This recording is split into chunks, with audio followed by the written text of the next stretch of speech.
बिस्मिल्लाहिर्रहमानिर्रहीम। अस्सलाम वालेकुम।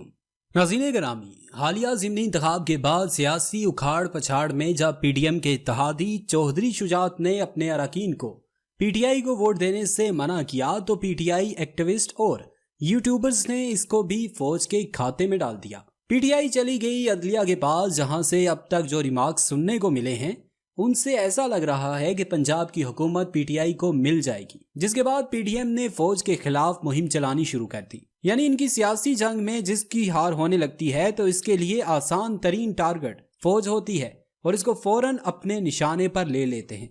अब अगर अदलिया ने हमजा शहबाज को हटा दिया और पीटीआई को पंजाब की हुकूमत मिल गई तो पीडीएम कहेगी कि पीटीआई को फौज सपोर्ट कर रही है और पीटीआई कहेगी कि हमने इतना दबाव पैदा किया कि फौज पीडीएम को नहीं बचा सकी। ये इनमें से कोई नहीं मान रहा कि फौज इस सारे सियासी अमल से लाताल्लुक है और इनकी जीत या हार में फौज का कोई किरदार नहीं।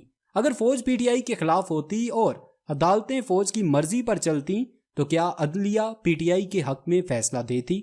अगर फौज धांधली करती और इलेक्शंस को कंट्रोल करती तो क्या ज़िमनी इंतखाब में पीटीआई क्लीन स्वीप कर पाती? फौज को बलूचिस्तान, केपीके और सरहदों पर जो चैलेंजेस दरपेश हैं उनसे सर खुजाने की फुर्सत नहीं। वो कैसे इन मामलात में मुदाखलत कर सकती है?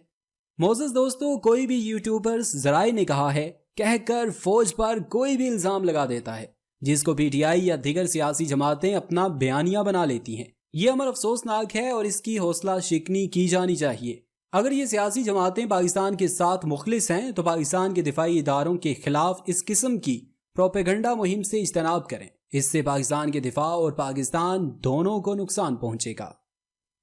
तो वीडियो लाइक करना मत भूलिएगा, सब्सक्राइब बटन पर क्लिक करें और बेल के निशान पर भी क्लिक करें ताकि हर वीडियो आपको मिल सके।